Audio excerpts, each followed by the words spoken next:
Friends good morning. ఎలా ఉన్నారు? బాగున్నారండి? నేనైతే బాగున్నా, మీరు బాగుండాలి కోరుకుంటున్నానండి. ఈరోజు సరిగా ఫస్ట్గా మా ఇంటి దగ్గర సొరతేకి పెట్టానండి. ఆ సొరతేకి ఒక కాయ కాసింది. ఆ కాయ కోసి చక్క కూర చేసుకుందని చెప్పి కోసానండి. చక్క లేత కాయ అండి, గింజ కూడా పట్ల చక్క భలేగా ఉందండి కాయ మట్టుకి. దానికి తగ్గట్టు కాసిరెండు ఉల్లిపాయలు కోసుకున్నానండి, కాసిరెండు పచ్చిమిరపకాయలు, కాస్తంత కరివేపాకు. చక్కగా ఇప్పుడు ఆయిల్ పెట్టేసుకొని మనం కూర చేసుకుందామండి. చక్క లేతకాయ కదండి, ఇందులో కొంచెం పాలు పోసుకొని ఉండుకుంటే చాలా టేస్ట్ ఉంటుందండి. చూద్దామండి. అసలు అందులో వాటరింగ్ కదండి, సొరకాయ తింటే చాలా మంచిదంటండి. అందులో ఎక్కువ శాతం మాకెళ్ళి సొరకాయ పులుసు, సొరకాయ ఇగురు, సొరకాయ చట్నీ చేసుకోండి. నేనైతే ఎక్కువగా సొరకాయ వాడతానండి. ఇప్పుడు మనం నూనె పెట్టేసుకున్నాం కదండి, పచ్చిమిరపకాయలు స్టార్ట్లో వేస్తానండి.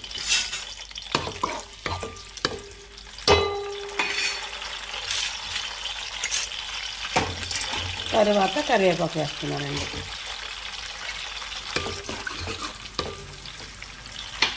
నెక్స్ట్ వచ్చేసి ఉల్లిపాయలు. కానీ దీన్ని చిన్న మంట మీద వండుకుంటే చాలా బాగుంటుంది కూర. కొంచెం హర్రీ బర్రీగా చేయకూడదండి కూరని. చక్క సిమ్లో పెట్టుకొని నిదానంగా మగ్గనిచ్చుకోవాలండి. మగ్గనిచ్చుకుని వాటర్ దిగుద్దండి. ఆ వాటర్ కూడా మళ్ళీ అందులో ఇంకిపోవాలి. ఇంకిన తర్వాత అప్పుడు మనం పాలు పోసుకోవాలి. అది పచ్చి పాలు పోసుకుంటే చాలా టేస్ట్ ఉంటుందండి.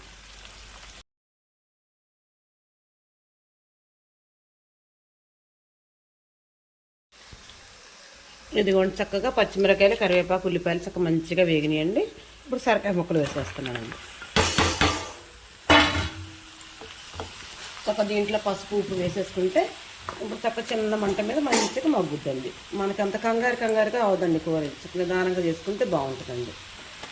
కొంచెం వెల్లుల్లి జీలకర్ర కొట్టేసుకుని ఇంకా టేస్ట్ ఉంటుందండి. వెల్లుల్లి నిండుకున్నాయండి, అందుకే వెల్లుల్లి జీలకర్ర. ఇదిగోండి గల్లుప్పు. చక్క దీన్ని క్లాత్ తీసుకుని పైకి కిందకి ఎగరేస్తానండి. మొక్కల్ని మొత్తం కలుపుతుంది. గరిటె పెట్టి తిప్పిన దానికి నడి చేసిన చాలా తేడా ఉంటుంది. క్లాత్ పెట్టి తిని తిప్పుకుందామండి మనం. ఇదిగోండి, చక్క కూర చిన్నగా పెట్టా కదనమాట. చక్క మంచిగా మగ్గింది. ఇప్పుడు ఇందులో కొంచెం పాలు పోసేసుకుందామండి. ఏంటంటే ఇందులో కారం వేయద్దండి. మనం కూర తెల్లగా ఉన్న కారం వేసుకుంటే బాగోదండి.